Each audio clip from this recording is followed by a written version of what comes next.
এই দুনিয়ার মুসিবত, এই দুনিয়ার বিপদ কোনো বিপদ নয়। চক্ষু দুটো বন্ধ হওয়ার সাথে সাথে সব মুসিবত বিপদ শেষ।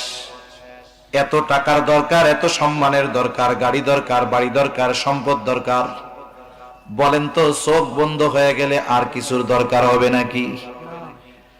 আসল মুসিবত হলো কিয়ামতের ময়দানে। এমন মুসিবত, আল্লাহ তাআলা সেই মুসিবতের দিনের কথা কোরআনে বর্ণনা করেন। কেমন মুসিবতের দিন? আমার আগেও হযরত একটু টাচ দিয়ে গেছে যে বিবস্ত্র অবস্থায় মানুষ উঠবে, কেউ কারো দিকে তাকানোর বিষয়টা চিন্তাও করবে না।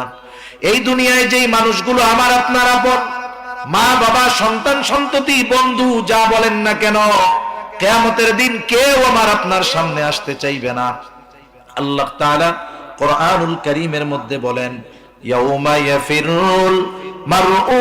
সূরাতুল মুলক যারা নিয়মিত তেলাওয়াত করবে, আল্লাহর মেহেরবানিতে তাদের কবরে কোনো আযাব হবে না। করতে রাজি আছেন? কথা কয় না। করতে রাজি আছেন সবাই? বিষ্ণুই বললেন এখানেই শেষ নয়, আরো আছে। শাফাআত লি সাহিবিহা, এই সূরাটা কিয়ামতের দিন এই সূরা যে তেলাওয়াত করবে তার পক্ষে সুপারিশ করবে। এজন্য বিষ্ণুই বললেন যে ব্যক্তি সূরাতুল মুলক নিয়মিত তেলাওয়াত করবে, এই সূরাটা কিয়ামতের দিন ওই তেলাওয়াতকারীর জন্য আল্লাহর কাছে সুপারিশ করবে। এখানেই শেষ নয়।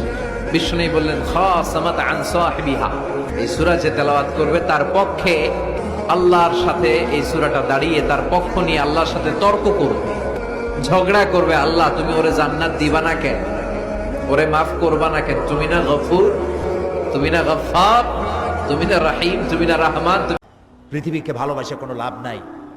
স্ত্রী, পুত্র, পরিজন যার যতটুকু পাওনা দিবেন, ভালোবাসবেন, কিন্তু মূল ভালোবাসা, কলিজাটা ভরা থাকবে আল্লাহর জন্য। কার জন্য? স্ত্রীর ভালোবাসা স্ত্রীকে দিবেন, মায়ের শ্রদ্ধা, বাপের শ্রদ্ধা, সন্তানের ভালোবাসা আলাদাভাবে দিবেন। আর সব থেকে যিনি ভালোবাসা পাওয়ার দাবিদার, তার জন্য রাতের বেলায় জাগুন, সিজদা দিয়ে কাঁদতে থাকুন। এই চোখ দুটা কে দিছে? এই জিহ্বা কে দিছে? এই কান কে দিয়েছেন? এই সুন্দর শরীর কে দিয়েছেন? বলার তৌফিক, শোনার তৌফিক কে দিয়েছেন? এই হক আদায় করতে গভীর রাত্রে জাগতে হবে, পাইকারি দরে ঘুমায়েন না। একটু জাগুন, শেষ রাত্রে উঠুন। তুমি জানোই না যে আল্লাহ তাআলা তোমাকে কোথায় নেবে। খুত্তাতুল্লাহি আ'যামু মিন খুত্তাতিকুম, আল্লাহর প্ল্যান তোমার প্ল্যানের চাইতে অনেক অনেক বড়। তুমি জানোই না যে আল্লাহ তাআলা তোমাকে দিয়ে কোন খেদমত নিতে পারে। আবার বিষ্ণুই বললেন যে ব্যক্তি পড়বে আস্তাগফিরুল্লাহ